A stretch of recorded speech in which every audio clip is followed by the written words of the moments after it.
السلام علیکم۔ میرا آج کا نیا ناول ہے بھگتان، جو پیش کیا جا رہا ہے رمضان اکبر کی فرمائش پر۔ ناول بھگتان، جن کے رائٹر ہیں ریاض عاقب کوہلر۔ لے بھئی، تمہارا نیا اکاؤنٹ آ گیا ہے۔ برقع پوش لڑکی کو نئے ماڈل کی مرسیڈیز سے برآمد ہوتا دیکھ کر عقیل نے معاویہ کی پیٹھ پر تھپا مارا۔ معاویہ نے خیال ظاہر کیا، کسی کو ملنے نہ آئی ہو۔ عقیل نے نفی میں سر ہلایا، ایسا ہوتا تو کار واپس نہ جاتی۔ کھوج لگاتے ہیں کس جماعت میں ہے۔ معاویہ کھڑا ہو گیا کہ بعد میں پوری یونیورسٹی چھاننے سے اس کا تعاقب بہتر تھا۔ نوارت لڑکی نے سبزہ زار پہ بیٹھی 2-3 لڑکیوں سے کچھ پوچھا اور برآمدے کی طرف قدم بڑھا دیے۔ وہ پیچھے چلتے رہے۔ لڑکی کشادہ گیلری میں جماعت نام کی تختیوں کو پڑھتے ہوئے آگے بڑھ رہی تھی۔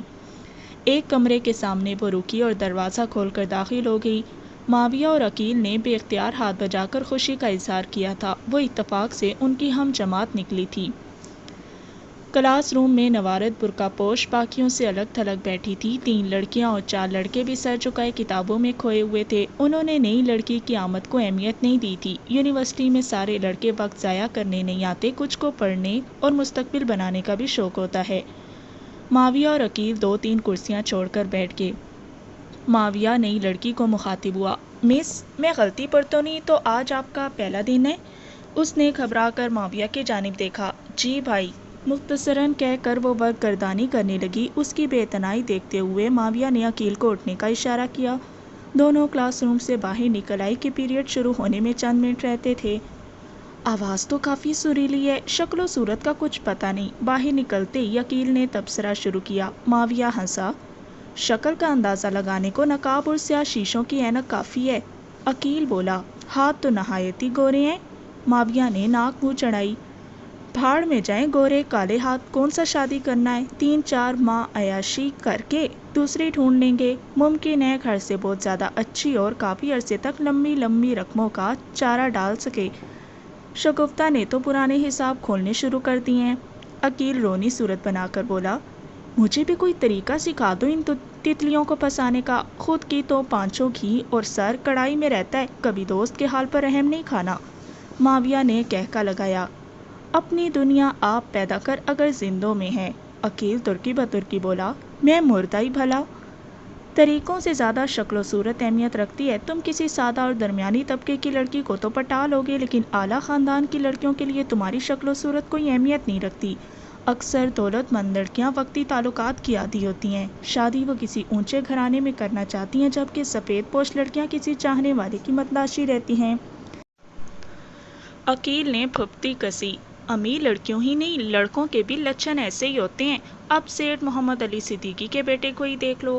معاویہ نے صفائی دی، جانتے ہو خوبصورت لڑکیوں کی اکثریت ایسی ہوتی ہے جو لڑکوں کو بے وقوف بنا کر لوٹتی ہیں، اور جب بیچارے سنجیدہ ہو جاتے ہیں تو انہیں نظر انداز کر کے اپنی راہ ہو لیتی ہیں، جیسے جانتی بھی نہ ہوں۔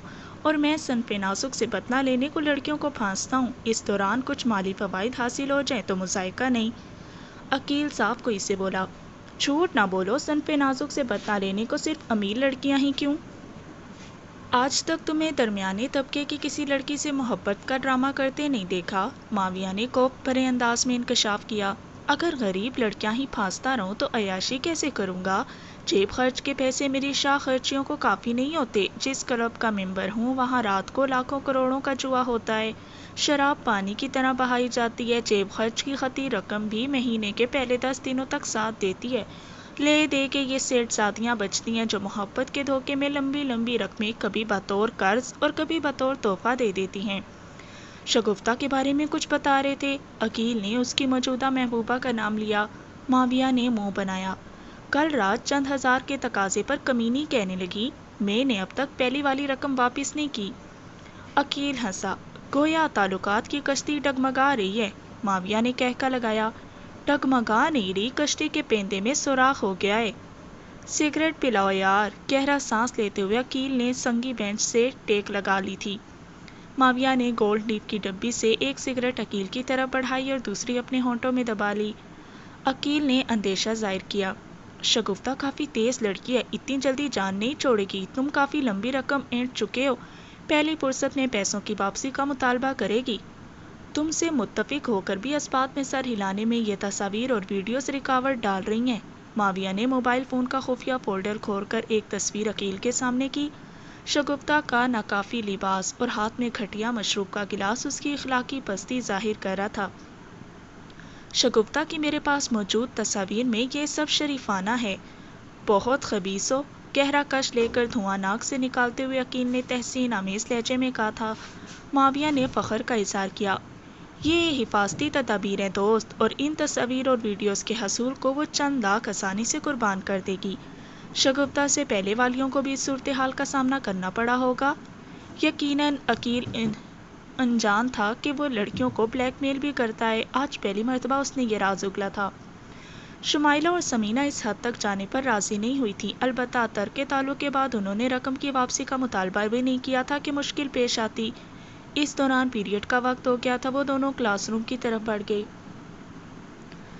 میرا نام بسمہ لطیف ہے، خوبصورت مسکراہٹ والی قبول صورت لڑکی نوارد برقع پوش کو مخاطب تھی۔ نئی لڑکی کو دیکھتے ہی وہ خوش دلی سے تعارف کروانے لگی۔ میں شمامہ یوسف ہوں۔ جوابی تعارف کے ساتھ وہ پروفیسر کی طرف متوجہ ہو گئی تھی جو السلام علیکم کہہ کر سامنے آگے تھے۔ سلام کے جواب کے ساتھ ہی کلاس روم میں ہونے والی بھنبھناہٹ رک گئی تھی۔ تمام پروفیسر صاحب کی طرف متوجہ ہو گئے تھے۔ نئے اسباق شروع ہوئے تیسرا دن ہے اور عجیب اتفاق ہے کہ آج 3 نئے چہرے نظر آ رہے ہیں۔ پروفیسر صاحب کی تیز نظروں سے نئے آنے والے بچ نہیں سکے تھے۔ نئے طلباء اپنا تعارف کرا دیں تاکہ سبق کا آغاز کیا جا سکے۔ سلیم اللہ، رضوان علی، شمامہ رانی۔ نئے آنے والوں نے باری باری تعارف کروایا اور بیٹھ گئے۔ میں پروفیسر احمد ہوں۔ تعارف کرا کے اتھیڑ عمر پروفیسر سبق کی جانب متوجہ ہو گئے۔ دوران سبق معاویہ مسلسل ہی شمامہ کو گھورتا رہا، اسے جلدی محسوس ہو گیا تھا، وہ بے چینی سے پہلو بدلنے لگی۔ اس کی گھبراہٹ سے بے پرواہ معاویہ چاہت بھرے انداز میں گھورتا رہا۔ پہلا دن ہے، غریب کو سنبھلنے کا تھوڑا سا موقع تو دے دو۔ جو ہی پروفیسر احمد باہر نکلے، عقیل نے اس کے پیٹ میں انگلی چبوتے ہوئے سرگوشی کی۔ معاویہ نے جوابی سرگوشی کی۔ غریب ہوتی تو میں نے اسے خاک گھاس ڈالنا تھی، عقیل نے کہا۔ تمہارا گھورنا اسے بے چین کر رہا ہے، معاویہ اعتماد سے بولا۔ چند دنوں کی بات ہے، پھر میرے نہ گھورنے کی شکایتیں کیا کرے گی۔ جانتا ہوں، عقیل نے بے بسی ظاہر کی۔ معاویہ فخریہ انداز میں مسکرا دیا۔ شمامہ نے پین سے کاپی پر آڑی ترچھی لکیریں کھینچتے ہوئے کنکھیوں سے معاویہ کو دیکھا اور عقیل سے باتیں کرتا دیکھ کر اطمینان بھرا سانس لیا۔ پہلی بار کوئی لڑکا اسے یوں وارفتگی سے گھور رہا تھا۔ سکول ہی میں اس نے برقع اوڑھنا شروع کر دیا تھا اور اس کا تجربہ کہتا تھا کہ لڑکے برقع پوش لڑکی کو چھیڑنے میں احتیاط ہی کرتے ہیں، کیونکہ لڑکوں کو معلوم ہی نہیں ہوتا کہ نقاب کے پیچھے چہرہ کیسا ہے۔ یہ لا علمی لڑکی کے تحفظ کو یقینی بنا دیتی ہے، مگر وہ نہ جانے کیوں اتنی بے ساختگی سے گھور رہا تھا۔ شمامہ اسی کے بارے میں سوچتی رہی۔ بسمہ نے اس کی کونی پکڑ کر ہلائی، وہ ہڑبڑا کر چونکی، تبھی پروفیسر کی آواز آئی۔ طبیعت تو ٹھیک ہے؟ جی سر، ٹھیک ہوں سر۔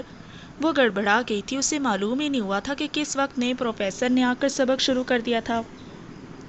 پروفیسر صاحب سر ہلاتے ہوئے سبق کی طرف متوجہ ہو کے وہ سنبھل کر ان کے الفاظ پر دھیان دینے لگی۔ خوبرو لڑکا اسے دوبارہ گھورنے لگا تھا۔ اس نے کھڑکی دیکھنے کے بہانے سر گھمایا۔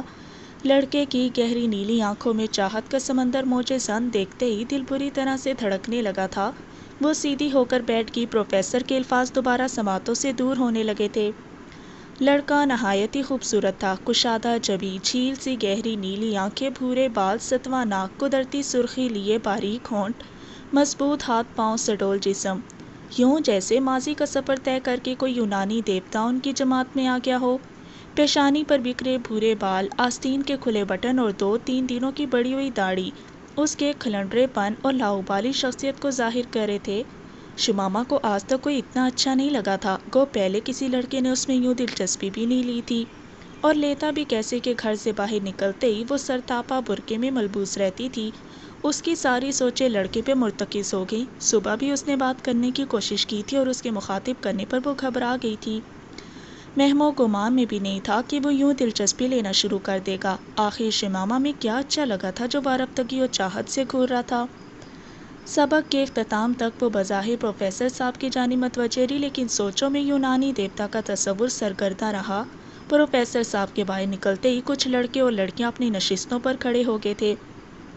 باہر جا کر بیٹھتے ہیں، بسما کے مخاطب کرنے پر وہ چونک کر اٹھی اور گود میں رکھے نوٹس نیچے گر گئے۔ اس کے جھکنے سے پہلے ہی خوبرو لڑکے نے لپک کر نوٹس اٹھا لیے۔ یہ لیں مس شمامہ رانی۔ شکریہ، وہ ہکلا گئی تھی۔ اس کے لبوں پر شوخ مسکراہٹ ابھری۔ معاویہ نام ہے، آپ کسی مختصر نام سے پکارنا چاہیں تو بھی مجھے اعتراض نہیں ہوگا۔ وہ بھولا بھالا لگتا تھا لیکن گفتگو شکل کی تائید نہیں کرتی تھی۔ بسما نے لقمہ دیا۔ معاویہ بھی مختصر نام ہے بھائی، جانتا ہوں، مگر معلوم نہیں کہ کسی کے ہونٹ یہ نام ادا کرنے میں کتنا عرصہ لیں گے۔ معاویہ کی نگاہوں کا حصار اب بھی شمامہ کا نقاب میں چھپا چہرہ تھا۔ چلیں؟ شمامہ نے گھبراتے ہوئے بسما کا سہارا لیا۔ وہ وارفتگی سے بولا، میری خوش قسمتی کہ آپ کے ہمراہ چند قدم لینے کا موقع ملے گا۔ معاویہ بھائی، شمامہ رانی کا مخاطب آپ نہیں ہیں، ہلکے تبسم سے کہتے ہوئے بسما شمامہ کا بازو پکڑ کر چل پڑی۔ ہاں، اتنا خوش قسمت میں کہاں ہو سکتا ہوں؟ معاویہ کے لہجے میں شامل دکھ اس کے لیے حیران کن تھا۔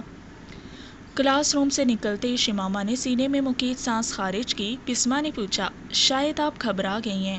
ہاں، شمامہ نے صاف کوئی سے کہا، ایسا میرے ساتھ پہلی بار ہوا ہے۔ بسما نے کہکا لگایا، کیونکہ لڑکیوں کے کالج میں ایسے نمونے نظر نہیں آتے۔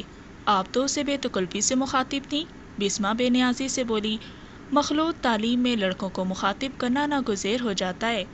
شمامہ روحان سی ہوئی، مجھے تو اس کی باتوں کا جواب دینا اتنا مشکل لگ رہا تھا کہ بتا نہیں سکتی۔ یہاں بیٹھتے ہیں۔ بسما کیاری پھیلا کر ملائم گھاس پر بیٹھ گئی۔ اپنا پرس سنگی بینچ پر رکھ کر اس نے گھاس پر کوہنی ٹیک لی تھی۔ اس کی تقلید میں شمامہ نے بھی سنگی بینچ کے بجائے گھاس پر بیٹھنا پسند کیا تھا، البتہ اس نے سیمنٹ کے روش کی طرف پیٹھ موڑ کر سنگی بینچ سے ٹیک لگا لی تھی۔ بسما نے بے تکلفی سے پوچھا، تمہیں نقاب اوڑھنا مشکل نہیں لگتا؟ شمامہ خاموش رہی۔ چپ کو بسما نے ناگوارے جانا جلدی سے بولی، برا لگا ہو تو معذرت خواہ ہوں۔ حیران ہوں، سوال تو میرا بنتا ہے کہ تم نقاب کے بغیر اتنی آسانی سے کیسے گھوم رہی ہو؟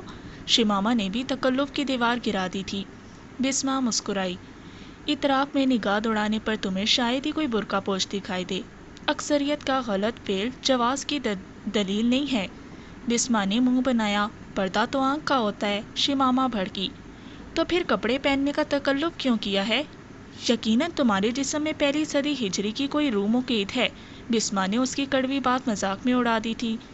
بسما بہن، ہمارا رہن سہن اور معاشرت تربیت کے تابع ہوتی ہے۔ امی جان مرحومہ فرمایا کرتی تھیں، شرم و حیا عورت کا زیور ہوتا ہے اور اچھی سیرت کی بدولت وہ اپنی دنیا و آخرت کو جنت بنا سکتی ہے۔ شکل و صورت تو 4 دن کی چاندنی ہے، اور جیسے خوبصورتی عارضی ہوتی ہے یوں ہی حسن پرستوں کی چاہت عارضی ہوتی ہے۔ کبھی نہ سوچنا کہ خوبصورت نظر آ رہی ہو یا بدصورت، تمہیں صرف اور صرف اپنے اخلاق و کردار پر توجہ دینا چاہیے۔ عورت کا معنی چھپنے کی چیز ہے۔ شریعت عورتوں کو مردوں کے مساوی حقوق کچھ احتیاطوں کو مد نظر رکھ کر عطا کرتی ہے۔ تعلیم کا حصول، نوکری کرنا یا خرید و فروخت کے معاملات کچھ بھی عورت کو منع نہیں ہے۔ شرط ایک یہ ہے کہ عورت گھر سے فتنہ بن کر نہ نکلے۔ ہمارے مقدس نبی صلی اللہ علیہ وسلم کے پاک ارشاد کا مفہوم ہے، خوبصورت و بد اخلاق عورت تو گھوڑے کی گھاس ہے۔ جانتی ہو گھوڑے کی گھاس کیا ہوتی ہے؟ بسما کا سر نفی میں ہل گیا۔ شمامہ بولی، خانہ بدوش لوگ جب کسی جگہ سے چلے جاتے ہیں اور اپنے پیچھے جو کوڑا کرکٹ اور گندگی چھوڑ جاتے ہیں، اس کچرے پر اگنے والی خوشنما گھاس کو گھوڑے کی گھاس کہتے ہیں، کہ دور سے تو بہت بڑی نظر آتی ہے لیکن قریب آنے پر پتہ چلتا ہے کہ اس کی اصل تو سڑا ہوا کچرا ہے۔ اتنا لمبا لیکچر تو پروفیسر احمد بھی نہیں دیتے یار، بسما نے کہکا بلند کیا۔ شمامہ دھیمے لہجے میں بولی، بس اپنی فطرت تمہارے سامنے کھولنا چاہتی تھی۔ میرا ذاتی تجربہ تو یہ ہے کہ جس عورت کے چہرے پر کوئی عیب ہو یا بالکل ہی واجبی شکل کی ہو تو برقعے کی پناہ لیتی ہے۔ شمامہ ہنسی، شاید ایسا ہی ہو، مگر پردے کا حکم تو ہر عورت کو ہے۔ اللہ پاک نے تو خوبصورتی بدصورتی کی شرط نہیں رکھی۔ کیا مجھے بھی اپنے موہنے چہرے کا دیدار نہیں کراؤ گی؟ بسما کا لہجہ کسی کہنے سال عاشق کا سا ہو گیا تھا۔ شمامہ بے ساختہ کہکا لگا کر ہنس پڑی تھی، اگر وعدہ کرو گے کہ کسی دوسرے سے میری شکل و سیرت کا ذکر نہیں کرو گی تو سوچا جا سکتا ہے۔ ایک لمحہ سوچنے کے بعد بسما نے اس کی ران پر زور سے ہاتھ مارا، وعدہ رہا۔ وہ ایسی ہی فطرت کی مالک تھی، مہینوں اور سالوں کے فاصلے اس نے لمحوں گھڑیوں میں طے کر لیے تھے۔ اف، شمامہ بے ساختہ مضروب جگہ سے ہلانے لگی، جلدی کرو۔ بسما نے دوسرا تھپڑ مارنے کو ہاتھ اٹھایا مگر شماما نے کلائی پکڑ لی۔ بسما نہ کرو، درد ہوتا ہے، وہ معصومیت سے بولی۔ بسما شرارتی لہجے میں بولی، قسم سے اگر یہ معصومیت بھرا لہجہ معاویہ بھائی نے سن لیا تو دل پر ہاتھ رکھ کر بے ہوش ہو جائے گا۔ معاویہ سے میرا کیا تعلق؟ شماما بے قابو ہوتی دھڑکنوں کو سنبھالنے لگی۔ ہے نہیں تو ہو جائے گا۔ بسما کا لہجہ معنی خیز ہو گیا تھا۔ اس کے بارے میں کیا جانتی ہو؟ شماما کے لہجے میں سنجیدگی در آئی تھی۔ میرا بھی آج تیسرا دن ہے۔ دوران گپ شپ رخشندہ سے پتہ چلا تھا کہ کسی امیر باپ کی اولاد ہے۔ دولت کے ساتھ اللہ پاک نے شکل و صورت بھی چھپڑ پھاڑ کر دی ہے۔ لڑکی ہوتا تو یقیناً چاہنے والے شمار نہ کیے جا سکتے۔ خیر سے چاہنے والیاں بھی کافی تعداد میں موجود ہوں گی لڑکیاں، لیکن لڑکیاں چونکہ جذبات پر قابو پانے میں ماہر ہوتی ہیں، اس لیے زیادہ تر اپنی چاہت کو دل میں ہی چھپا کر رکھتی ہیں، اور اس کی زندہ مثال بسما لطیف کی شکل میں آپ کے سامنے موجود ہے۔ آخری فقرہ اس نے کہکا لگا کر کہا تھا۔ شماما حیا آلود لہجے میں بولی، کتنی بے شرم ہو بسما، سچ بتاؤ کیا تمہیں اچھا نہیں لگا؟ بسما اسے چھیڑنے سے باز نہیں آئی تھی۔ اور یاد رکھنا، جھوٹ بولنے سے اللہ میاں سخت خفا ہوتا ہے۔ شماما کو دل سے جو جواب موصول ہو رہا تھا بسما کے سامنے دہرا کر اپنا مذاق نہیں بنانا چاہتی تھی۔ بات بناتے ہوئے بولی، قسم سے بسما، بے حیائی کی باتیں کرتے ہوئے تمہیں ذرا بھی جھجک نہیں ہو رہی؟ میری شرمیلی سہیلی، خدا کو حاضر و ناظر جان کر کہہ رہی ہوں، میں ایک لڑکی ہوں اور میرے سامنے نقاب کشائی سے تمہاری عزت و حرمت پر کوئی آنچ نہیں آئے گی۔ یہ لو۔ شماما نے دائیں بائیں دیکھتے ہوئے احتیاط سے نقاب ہٹایا اور چشمہ بھی اتار دیا۔ بسما کی آنکھوں میں دنیا جہاں کی حیرت سمٹ آئی تھی۔ 2-3 لمحے تو وہ بولنے کے قابل ہی نہیں رہی تھی۔ شماما کی شکل و صورت اس کے تصور سے بالکل مختلف تھی۔ شماما نے دوبارہ نقاب اوڑھ کر چشمہ پہن لیا تھا۔ چلیں، اگلا پیریڈ شروع ہونے والا ہے۔ بسما اس کے علاوہ کچھ کہہ نہیں سکی۔ چلو۔ شماما ہینڈ بیگ سنبھال کر کھڑی ہو گئی تھی۔ چھٹی کے وقت وہ کلاس روم سے اکٹی ہی نکلی تھیں۔ معاویہ ان سے چند قدم پیچھے تھا۔ شماما اسے دیکھ چکی تھی اور سخت گھبرائی ہوئی تھی۔ پارکنگ کے قریب بسما رخصت ہوئی۔ اس کا رخ یونیورسٹی بس کی طرف تھا۔ معاویہ بظاہر جھجکتا ہوا قریب آیا۔ مس شماما، اگر پسند کرے تو آپ کو گھر تک چھوڑ سکتا ہوں۔ شکریہ، میں چلی جاؤں گی۔ جانے کی اس سے بات کرتے ہوئے ہکلانے لگتی تھی۔ گو مردوں سے بات چیت کرنا اسے پسند نہیں تھا، لیکن وہ ڈرتی نہیں تھی۔ البتہ معاویہ میں کچھ ایسا ضرور تھا کہ گھبراہٹ ختم ہونے میں نہیں آ رہی تھی۔ بہت زیادہ اپنا اور عزیز لگنے کے باوجود اسے مخاطب کرتے ہوئے وہ گڑبڑا جاتی تھی۔ مس شماما، یقین کریں میں ایک شریف لڑکا ہوں، آپ آنکھ بند کر کے اعتبار کر سکتی ہیں۔ میرے لیے کار آنے ہی والی ہے۔ جیسے آپ کی مرضی۔ معاویہ مایوسی کا اظہار کرتے ہوئے اپنی کار کی طرف بڑھ گیا۔ عقیل بھی موٹر سائیکل کے ساتھ کھڑا انہی کی طرف متوجہ تھا۔ اس کے قریب آنے پر پوچھنے لگا، کوئی بات بنی؟ وحشی غزال کی طرح بھدک رہی ہے، سدھانے میں 2-3 دن تو لگیں گے۔ عقیل نے منہ بنایا، اس بارے میں کسی احمق ہی کو شک ہو سکتا ہے۔ میں گیا۔ شگفتہ غصے میں لگ رہی ہے۔ شگفتہ کو دور سے دیکھ کر فوراً کار میں گھس گیا۔ اس کے قریب پہنچنے سے پہلے کار حرکت میں آ گئی تھی۔ کمینے نے مجھے دور سے دیکھ لیا تھا، ہے نا؟ عقیل کے قریب رک کر وہ پھاڑ کھانے والے لہجے میں مستفسر ہوئی۔ عقیل تجاہل عارفانہ سے بولا، مجھے کیا پتا؟ وہ دانت پیستے ہوئے بولی، تمہیں نہیں تو کسے پتا ہوگا؟ بہرحال بکرے کی ماں کب تک خیر منائے گی؟ بتا دینا، شگفتہ کے ساتھ پنگا لینا اسے مہنگا پڑے گا۔ وہ مسکنت سے بولا، کہہ دوں گا شگفتہ باجی۔ میرا نام شگفتہ باجی نہیں، شگفتہ احسان ہے۔ وہ اپنی کار کی طرف بڑھ گئی تھی۔ اسی وقت نئے ماڈل کی قیمتی مرسیڈیز پارکنگ میں داخل ہوئی۔ کار کا کالا رنگ شیشے کی طرح چمک رہا تھا۔ شماما اگلی نشست کا دروازہ کھول کر ڈرائیور کے ساتھ ہی بیٹھ گئی تھی۔ اس کمینے کو ایک سے بڑھ کر ایک امیرزادی ہاتھ آ جاتی ہے۔ امید کرتا ہوں اس کی موت کسی امیرزادی کے ہاتھ ہی لکھی ہوگی۔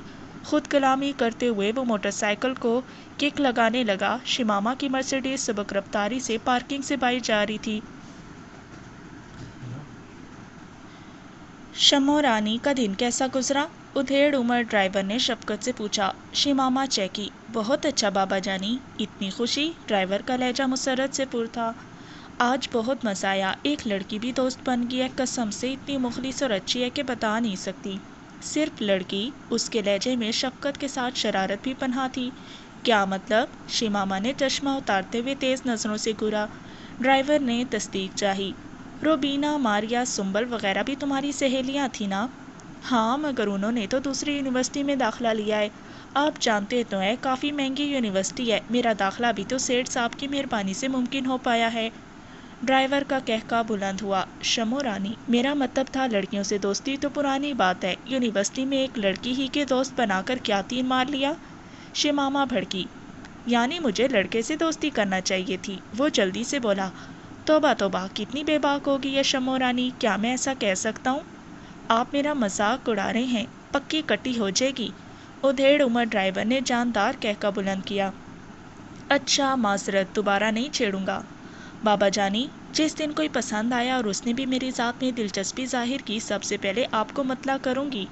نظروں میں معاویہ کا وجیح چہرہ ابھرا اور اس نے آنکھیں بند کر کے سیٹ کے ساتھ ٹیک لگا لی۔ مجھ میں کیا اچھا لگا کہ اتنی چاہت سے گھور رہے تھے؟ اس کی سوچ معاویہ کو مخاطب ہوئی، مگر جواب کے بجائے باپ کی آواز سنائی دی۔ سب سے پہلے قریبی دوست ہی کو باخبر کیا جاتا ہے، اور مجھ سے زیادہ تمہارا قریبی دوست کون ہے؟ وہ جذباتی لہجے میں بولی۔ میں قسم کھا کر کہہ سکتی ہوں کہ آپ سے اچھا بابا کسی کا بھی نہیں ہوگا۔ قریباً ہر لڑکی کی نظر میں اس کا باپ ہیرو اور دنیا کے تمام مردوں سے بڑھ کر اسے عزیز و محترم ہوتا ہے، لیکن شمامہ رانی اس معاملے میں کچھ زیادہ ہی جذباتی تھی، اور کیوں نہ ہوتی کہ محمد یوسف نے نہ صرف ماں باپ دونوں کا پیار دیا تھا بلکہ اس کا بیٹی کے ساتھ گہرے دوست والا تعلق تھا۔ وہ اپنی چھوٹی سے چھوٹی اور بڑی سے بڑی بات باپ کے سامنے بیان کرتے ہوئے ذرا بھی جھجک محسوس نہیں کرتی تھی۔ سر کا صاحبان اور محافظ ہونے کے ساتھ وہ بہترین رازداں، اچھا مشورہ دینے والا ساتھی اور بے تکلف دوست بھی تھا۔ شمامہ رانی بجائے طور پر اپنے والد پر فخر کر سکتی تھی۔ وہ محمد یوسف کی اکلوتی اولاد تھی۔ اس سے چھوٹے دو بھائی اور ایک بہن پیدائش کے ساتھ ہی اللہ پاک کو پیارے ہو گئے تھے۔ تیسرے بچے کی پیدائش کے ساتھ ہی نوشین بی بی بھی جانبر نہیں رہ سکیں۔ تب شمامہ رانی 5ویں جماعت میں تھی۔ سارا دن اسکول میں سہیلیوں کو نئے بھائی کی آمد کی خوشخبری سناتی رہی، اور جب چھٹی کے وقت گھر پہنچی تو ماں کے انتقال کی روح فرسا خبر منتظر تھی۔ محمد یوسف اپنی شریک حیات کی موت پر اتنا حیران و پریشان تھا کہ ننھی جان کو بھول گیا تھا۔ اس کا رونا سسکنا سن کر محمد یوسف پر اذیت کے نید دروا ہوئے۔ اپنا غم بھلا کر وہ بیٹی کے دل جوئی میں لگ گیا۔ پہلے وہ شمامہ رانی کا ابو جان تھا، اس دن سے وہ اس کی ماں، دوست، ساتھی، رازدار، سہیلی اور سب کچھ بن گیا۔ گہرے گھاؤ کی اگر اچھے سے مرہم پٹی کی جائے اور ضروری احتیاطوں کو نظر انداز نہ کیا جائے تو زخم بھرتے دیر نہیں لگتی۔ ماں کا نعم البدل ملنا ناممکن ہے، مگر انہوں نے ناممکن کو ممکن کر دکھایا۔ شمامہ رانی ماں کو بھلا تو نہ سکی، مگر ماں کی غیر موجودگی اس کی زندگی میں کوئی ایسا خلا اور کمی پیدا نہ کر سکی جس کا شکار بن کر ماں کی بیٹیاں ہو جاتی ہیں۔ محمد یوسف نوجوانی ہی میں سیٹھ عبدالکریم صالح کا ذاتی ڈرائیور بن گیا تھا۔ سیٹھ عبدالکریم کی وسیع و عریض کوٹھی کی چار دیواری کے اندر ہی ملازموں کے 2 کوارٹر بنے ہوئے تھے۔ ایک محمد یوسف کے تصرف میں تھا۔ اس کی بیوی نوشین نے اپنی حیات میں سیٹھ صاحب کا باورچی خانہ سنبھالا ہوا تھا۔ شمامہ رانی کے جوان ہونے پر سیٹھ عبدالکریم نے خواہش ظاہر کی تھی کہ وہ بھی کوٹھی کا باورچی خانہ سنبھال لے۔ شمامہ کے خانسامہ کی ذمہ داریاں سنبھالنے پر انہیں معاشی فائدہ ضرور مل جاتا کہ سیٹھ عبدالکریم صالح خدا ترس اور نیک دل آدمی تھا، لیکن محمد یوسف کو یہ مناسب نہیں لگا۔ جہاں دیدہ بیوی کی بات دوسری تھی اور جوان بیٹی کا معاملہ جدا، اس کی خواہش کے احترام میں تو لڑک پن کے حدود میں قدم رکھتے ہی شمامہ نے کوٹھی میں جانا چھوڑ دیا تھا۔ سیٹھ عبدالکریم کے 2 بیٹے اور ایک بیٹی تھی۔ گو بیٹوں کے کردار میں کوئی ایسی خامی نہیں تھی کہ یوسف کو ڈرنے کی ضرورت پڑتی۔ وہ نہایت سعادت مند اور شفاف کردار کے مالک تھے، اس کے باوجود شمامہ ان کے سامنے بے نقاب ہونا پسند نہیں کرتی تھی۔ کھانا تو کھا لیا تھا نا؟ سفید رنگ کے خوبصورت گیٹ کے سامنے کار روک کر وہ بیٹی کی طرف متوجہ ہوا۔ وہ پیٹ پر ہاتھ پھیرتے ہوئے بولی، کچھ بھی نہیں کھایا بابا جان، سخت بھوک لگی ہے۔ کہا بھی تھا زہرانہ، یعنی لنچ ساتھ رکھو۔ ناراضی کا اظہار کرتے ہوئے اس نے کار آگے بڑھا دی۔ چوکیدار نے دروازہ کھول دیا تھا۔ بابا جانی یہ دیکھیں پیسے موجود تھے لیکن کچھ کھانے کا خیال ہی نہیں آیا۔ اس نے 2 سرخ نوٹ والد کی آنکھوں کے سامنے لہرائے۔ کل سے اپنے ساتھ کھانا لے جانا۔ مرسیڈیز کو 2 کاروں کے درمیان روکتے ہوئے اس نے چابی گھما کر انجن بند کیا۔ وہاں اتنے امیر طلباء پڑھنے آتے ہیں، میرا لنچ باکس دیکھ کر ہنسیں گے۔ کار سے اتر کر باپ بیٹی کوارٹر کی طرف بڑھ گئے تھے۔ گیراج سے ان کے کوارٹر تک پختہ روش بنی تھی۔ کوارٹر کوٹھی کے عقبی جانب ایسی جگہ پر بنے تھے کہ داخلی دروازے سے نظر نہیں آتے تھے۔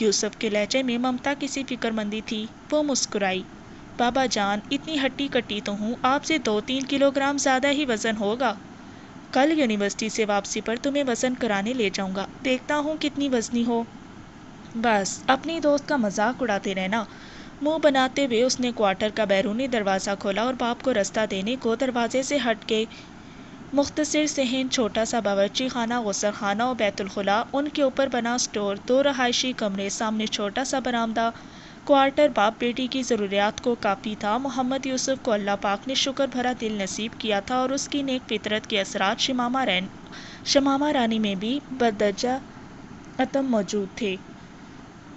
چلتا ہوں، سیٹھ صاحب نے سائٹ پر جانا ہے، تم تازہ دم ہو کر کھانا کھاؤ، اتنا زیادہ بھی نہ ٹھوس دینا کہ رات کو دسترخوان پر مجھے اکیلا بیٹھنا پڑے۔ کبھی نہ کھانے پر گلا اور کبھی زیادہ کھانے کی شکایت، آپ بس تنقید ہی کرتے رہنا۔ لاڈ بھرے انداز میں کہتے ہوئے وہ کوارٹر میں داخل ہوئی اور داخلی دروازہ کنڈی کر کے اپنے کمرے کی طرف بڑھ گئی۔ درمیانی حجم کے کمرے کی سجاوٹ دیکھنے والی تھی۔ کمرے میں سبز رنگ کی اجارہ داری واضح نظر آ رہی تھی۔ کھڑکی اور دروازے کے پردے، بستر کی چادر، دیواریں اور چھت، کھڑکی اور الماری کے پٹ، دروازے کے کوار تمام سبز رنگ کے تھے۔ کھڑکی اور دروازہ برآمدے کی دیوار میں بنے تھے۔ اس سے متصل دائیں جانب کی دیوار میں اس کی چارپائی لگی تھی۔ اسی جانب کتابوں کا ریک دھرا تھا جو اس کی چارپائی سے بالشت بھر کے فاصلے پر تھا، یوں کہ چارپائی پر لیٹے لیٹے وہ مرضی کی کتاب لے سکتی تھی۔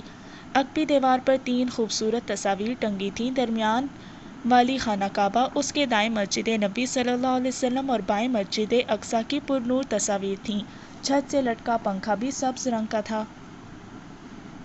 بائیں طرف کی دیوار کے ساتھ لکڑی کی 3 کرسیاں پڑی تھیں، ان پر فوم کی گدیاں رکھی ہوئی تھیں جن کے خلاف سبز رنگ کے تھے۔ کرسیوں کے سامنے لکڑی کی میز پڑی تھی، میز پر بھی سبز رنگ کا صاف ستھرا میز پوش بچھا تھا۔ چارپائی کے دائیں جانب ایک چھوٹی سی تپائی رکھی تھی، اس پر پلاسٹک کا کولر اور شیشے کا گلاس رکھا تھا۔ کھڑکی اور دروازے کے درمیانی خلا میں 2 فٹ چوڑا اور 3 فٹ لمبا آئینہ لگا تھا۔ اس کے سامنے لکڑی کی چھوٹی سی میز رکھ کر سنگار میز کی شکل دی گئی تھی۔ کمرے میں داخل ہوتے ہی وہ نقاب اتار کر آئینے کے سامنے کھڑی ہو کے خود کو گہری نظروں سے دیکھتے ہوئے خیالوں میں ماویہ آدم کا، کیا مجھے اس حالت میں دیکھ کر بھی تمہاری نظریں یوں ہی چاہت کا اعلان کریں گی؟ خود کلامی کرتے ہوئے ایک دم چہرے پر حیا کی سرخی پھیل گئی۔ یہ میں کیا سوچ رہی ہوں؟ خفت بھرے انداز میں خود کو سرزنش کرتے ہوئے وہ چارپائی کی طرف بڑھ گئی۔ زندگی میں پہلی بار کسی نے ان نظروں سے دیکھا تھا اور زندگی میں پہلی ہی مرتبہ اس کا دل یوں بے طرح دھڑک رہا تھا۔ اپنے بابا کو چھوٹی سے چھوٹی بات سے آگاہ رکھنے والی ماویہ کے بارے میں زبان نہیں کھول سکی تھی۔ مجھے بابا جان سے بات کرنا پڑے گی۔ دماغ میں فیصلہ کن سوچ ابھری، مخالف سوچ بولی، کہوں گی کیا کہ ایک لڑکا مجھے چاہت بھری نظروں سے گھور رہا تھا؟ ہو سکتا ہے وہ ہر کسی کو یوں ہی دیکھتا اور مجھے بار بار گھورنے کی وجہ میرا نقاب اوڑھنا ہو۔ وہ کافی دیر سوچوں میں کھوئی رہی۔ اچانک نظر گھڑی پر پڑی، سوئیاں 3:30 بجنے کا اعلان کر رہی تھیں۔ نماز پڑھنا اور کھانا کھانا اسے بھولا ہوا تھا۔ میرے اللہ پاک جی، مجھے معاف کر دینا۔ نماز پڑھنے میں تاخیر پر توبہ کرتے ہوئے وہ غسل خانے کی طرف بڑھ گئی۔ اب کھانے سے پہلے نماز پڑھنا ضروری ہو گیا تھا۔ پوش علاقے میں موجود وسیع عمارت میں مرد و زن کی کثیر تعداد نظر آ رہی تھی۔ بڑے ہال کے درمیان خوبصورت اور قیمتی صوفہ سیٹ لگے ہوئے تھے۔ مختلف میزوں پر تاش، شطرنج وغیرہ کھیلی جا رہی تھی۔ ہال کے ایک کونے میں سنوکر کی چند میزیں لگی تھیں، ان کے گرد کچھ جوان سنوکر سٹک پکڑے رنگین گیندوں کو ٹھوکریں لگا رہے تھے۔ قریباً ہر میز پر آتشیں سیال کو سلیقے سے پیا جا رہا تھا۔ وہ اعلیٰ طبقے کا کلب تھا جہاں ممبرشپ حاصل کیے بغیر داخلہ ناممکن تھا۔ وہاں جوا کھیلنے پر پابندی تھی، نہ شراب پینے کی ممانعت اور نہ شباب کے حصول میں کوئی رکاوٹ تھی۔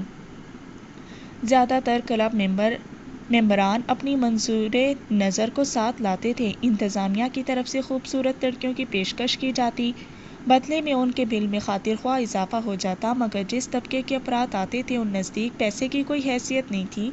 وہاں منشیات کے استعمال پر بھی پابندی نہیں تھی۔ منشیات میں سر فہرست چرس اور افیون تھی۔ منشیات کا استعمال گنے چنے نوجوان ممبران ہی کرتے تھے۔ بیوروکریٹس، بڑے بزنس مین اور جدی پشتی امراء کی بگڑی نسل ذہنی سکون کے حصول کو کسی بھی حد تک جا سکتے تھے۔